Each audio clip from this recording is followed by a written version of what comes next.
గొప్ప స్థాయికి ఎదగాలని చెప్పేసి రేవంత్ రెడ్డి గారు కూడా ఒక సంచలన నిర్ణయం తీసుకున్నారన్నమాట.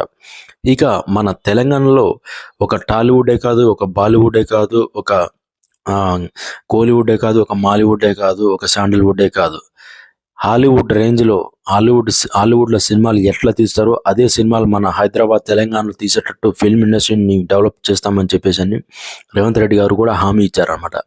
ఆ హామీలకి తగ్గట్టుగా మీకు ఎలాంటి సహాయాలు చేస్తే, ఏమేమి చేస్తే హాలీవుడ్ ఫిల్మ్స్ లాంటి మనం ఇక్కడ మన తెలంగాణ హైదరాబాద్లో తీయొచ్చు అనే సమాచారం కూడా సేకరించి మాకు ఇవ్వాలని చెప్పేసి అని సీఎం రేవంత్ రెడ్డి గారు మన దిల్ రాజు అంటే ఎఫ్డిసి చైర్మన్ దిల్ రాజు గారికి వినతులు అందించారనమాట.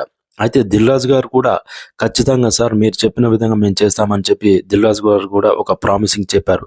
ఇక తర్వాత మీటింగ్ అయిపోయిన తర్వాత వెంకటేష్ గారు మరియు నాగార్జున గారు, మురళీమోహన్ గారు, కొరటాల శివ డైరెక్టర్ గారు